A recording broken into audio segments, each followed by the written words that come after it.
Baik, bismillahirrahmanirrahim. Assalamualaikum warahmatullahi wabarakatuh. Alhamdulillah wa syukrillah. Assalatu wassalamu ala rasulillah Muhammad ibn Abdullah.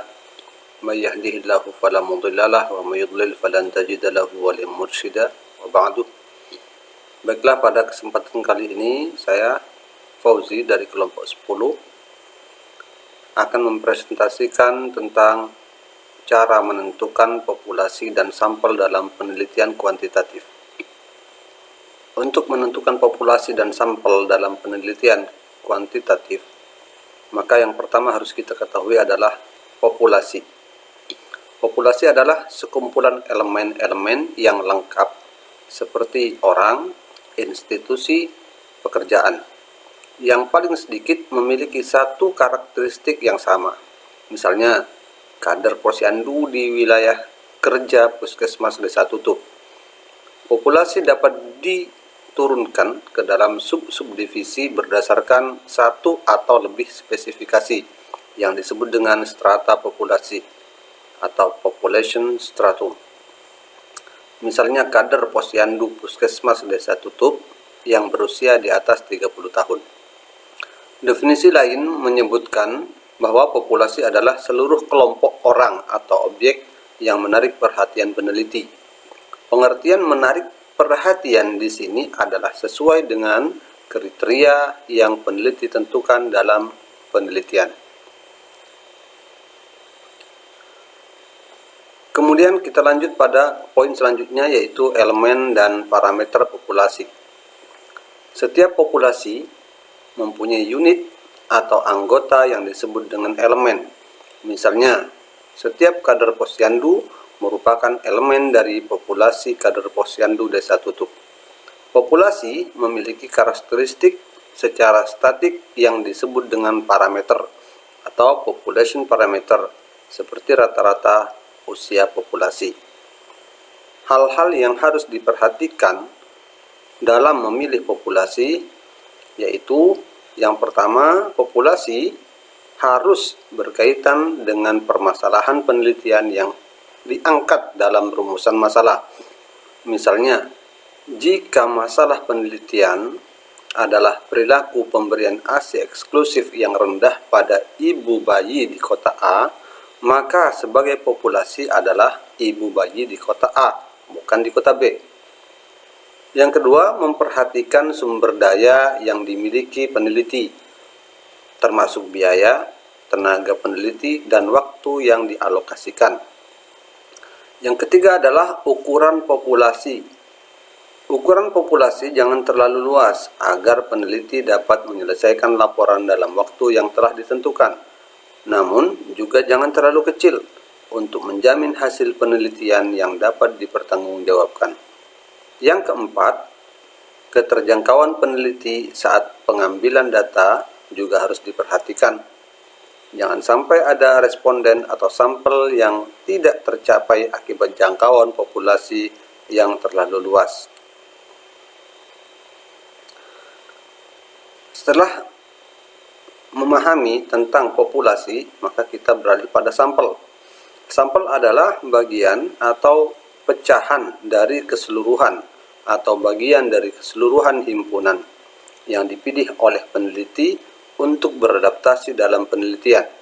Sampel terdiri dari elemen-elemen kelompok atau unit analisis yang dipilih dari populasi yang telah ditentukan. Dalam penelitian kesehatan, elemen tersebut umumnya adalah individu atau bentuk lain seperti dokumen, golongan darah, kejadian, kelompok orang, organisasi, perilaku, dan lain sebagainya. Definisi lain menyebutkan bahwa sampel adalah pemilihan elemen-elemen dari total populasi yang diteliti. Setiap sampel merupakan bagian dari populasi tanpa memandang apakah sampel tersebut mewakili atau tidak. Pemilihan sampel dari suatu populasi disebut dengan sampling. Alasan sampling dilakukan. Menurut Williamson, alasan dilakukannya sampling dalam satu penelitian adalah 1. berbiaya murah dan membutuhkan waktu yang tidak lama untuk dilakukan pengumpulan data dibandingkan melakukannya kepada seluruh populasi. Untuk melakukan pengumpulan data kepada seluruh populasi merupakan pekerjaan yang tidak praktis dan tidak mungkin dijalankan. Seperti halnya populasi, sampel juga memiliki deskripsi secara statistik yang disebut dengan statistik sampel atau sampel statistik. Tingkat kesesuaian antara parameter populasi dengan statistik sampel disebut dengan sampling error. Jadi, sampling error adalah selisih antara karakteristik dari populasi dengan karakteristik dari sampel secara statik. Tahapan untuk menghasilkan sampel dalam penelitian kuantitatif. Untuk menghasilkan sampel penelitian kuantitatif dibutuhkan tahapan-tahapan sebagai berikut. Menentukan metode untuk menentukan jumlah sampel dan menentukan metode untuk memilih sampel dari populasi. Metode untuk menentukan besar sampel dan sampel yang akan dipilih.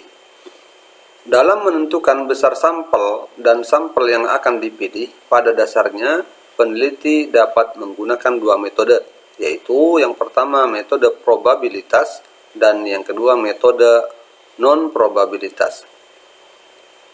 Umumnya metode probabilitas digunakan pada penelitian bersifat kuantitatif yang menggunakan pendekatan positivistik, sedangkan metode non-probabilitas pada penelitian kualitatif yang menggunakan pendekatan interpretatif. Sebagai catatan, pendekatan ilmiah positivistik didukung oleh penalaran induktif. Model pendekatan ini diilhami oleh gerakan keilmuan masa modern yang mengharuskan adanya kepastian dalam suatu kebenaran. Hal tersebut bisa terwujud apabila kebenaran dari suatu kesimpulan dapat diukur, diobservasi, dan diverifikasi. Inilah yang disebut dengan yang positif. Menentukan sampel size. Menentukan sampel size atau ukuran sampel atau besaran sampel merupakan jumlah sampel yang paling sedikit atau minimal harus diambil oleh peneliti untuk pengumpulan data sebagai syarat keterwakilan dan generalisasi hasil penelitian terhadap populasi. Dua syarat dalam metode penentuan jumlah sampel. Pada penelitian kuantitatif, sangat dianjurkan menggunakan metode penentuan jumlah sampel yang memastikan bahwa seluruh elemen dalam populasi memiliki kemungkinan yang sama untuk terpilih. Jumlah minimal sampel cukup untuk melakukan generalisasi hasil studi terhadap populasi. Kedua syarat di atas dapat terpenuhi dengan metode probabilitas. Pada dasarnya, dalam menentukan jumlah sampel dengan metode probabilitas adalah semakin besar jumlah sampel, maka akan semakin baik. Kriteria pedoman menentukan ukuran sampel yang cukup. Menurut William, ada 4 kriteria yang dapat dipakai sebagai pedoman untuk menentukan ukuran sampel yang cukup secara statistik, yaitu yang pertama, bila sampel dan populasi memerlukan akurasi yang rendah, maka jumlah sampel yang dibutuhkan kecil. Yang kedua, bila variabilitas populasi sangat tinggi, maka dibutuhkan sampel yang lebih banyak. Sehingga populasi yang cenderung homogen dibutuhkan sampel yang tidak terlalu besar. Yang ketiga, besarnya sampel tergantung pada metode pemilihannya atau sampling method. Misalnya, metode stratified sampling dibutuhkan pada kasus dengan akurasi rendah sehingga bisa menggunakan sampel jumlah kecil.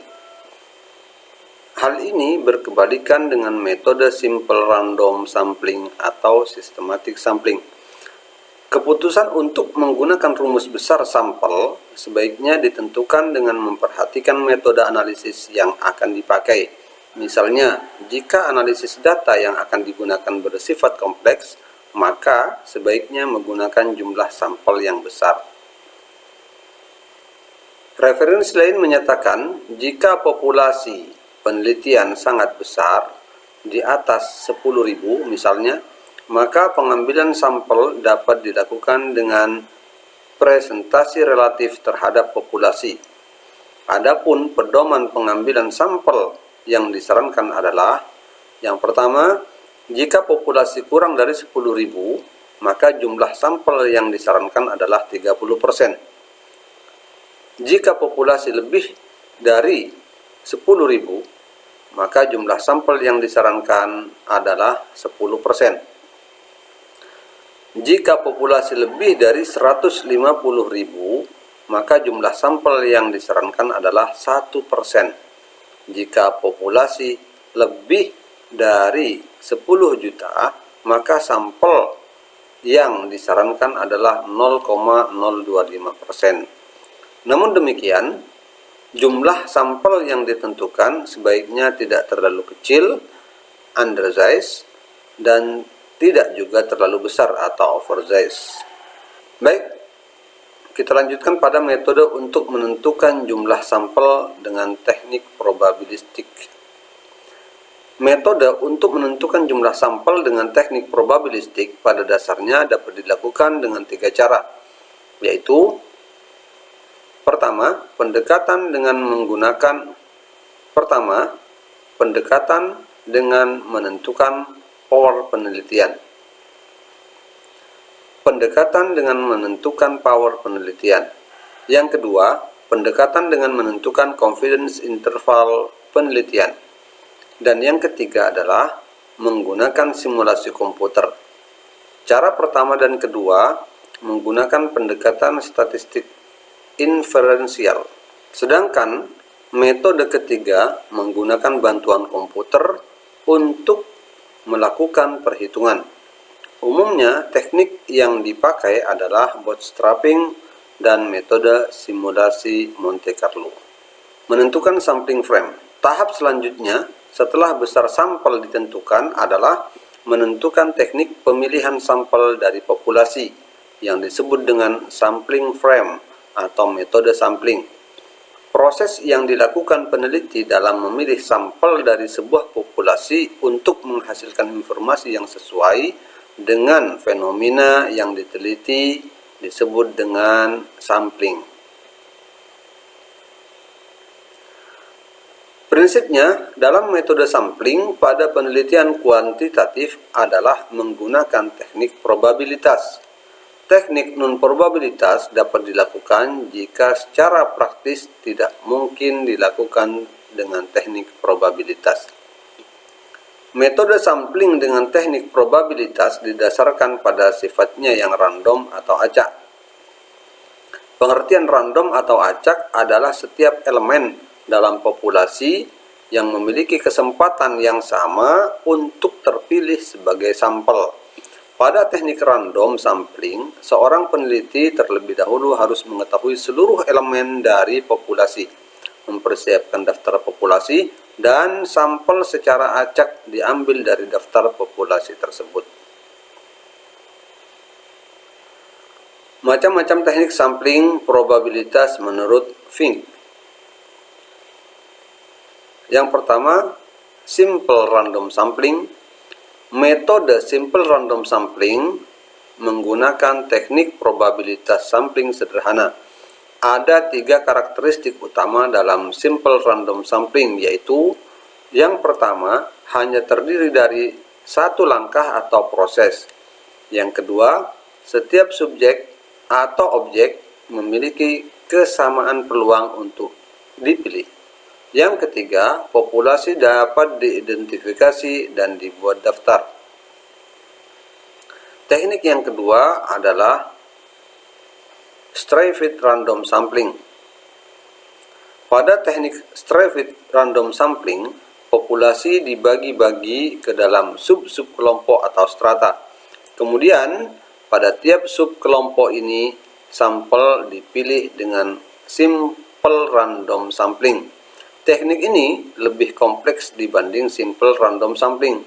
Semakin banyak subkelompok, maka penelitian membutuhkan waktu dan biaya yang lebih besar. Yang ketiga adalah systematic random sampling. Bila pada stratified random sampling pemilihan sampel berdasarkan subkelompok, maka pada systematic random sampling pemilihan kelompok berdasarkan pola yang tersistematis ditentukan oleh peneliti. Pola tersebut adalah dengan membagi jumlah populasi dengan jumlah sampel sehingga didapatkan kelipatan angka sebagai identitas sampel yang akan diambil. Misalnya, dari populasi sebanyak 3.000 dibutuhkan 500 sampel. Maka pemilihan sampel dilakukan dengan melihat kelipatan angka 6, yaitu dari hasil 3.000 dibagi dengan 500 menghasilkan angka 6. Yang keempat adalah cluster sampling. Cluster adalah unit yang terbentuk secara alamiah, misalnya di sekolah atau perguruan tinggi terdapat kelas-kelas, guru dan murid. Lalu di rumah sakit terdapat ruang-ruang perawatan.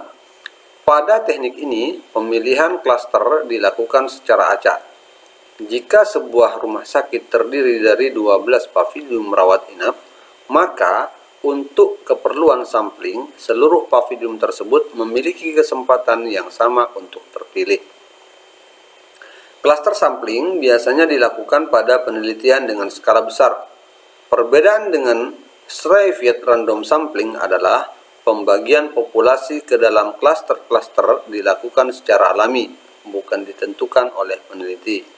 Misalnya, pengambilan data kepada seluruh RW di Kelurahan A merupakan cluster sampling. Kesimpulannya, penelitian kuantitatif bertujuan melakukan generalisasi terhadap populasi penelitian sehingga data yang dikumpulkan harus memenuhi syarat keterwakilan atau representatif dan kecukupan. Pada penelitian kuantitatif sangat dianjurkan menggunakan teknik probabilitas dalam menentukan besar sampel dan pemilihan sampel, karena sampel dipilih secara acak atau random. Penentuan besar sampel dengan teknik probabilitas dapat dilakukan dengan 3 pendekatan, yaitu yang pertama dengan menentukan power penelitian, yang kedua dengan menentukan confidence interval penelitian, dan yang ketiga dengan menggunakan simulasi komputer atau bootstrapping dan Monte Carlo simulation. Sedangkan metode sampling dengan teknik probabilitas terdiri dari 4 macam, yaitu simple random sampling, stratified random sampling, systematic random sampling, dan cluster random sampling. Demikian presentasi yang bisa saya sajikan. Terima kasih atas perhatian, mohon maaf atas kekurangan. Wabillahi taufiq wal hidayah, waridha wal inayah. Ihdinas siratal mustaqim. Assalamualaikum warahmatullahi wabarakatuh.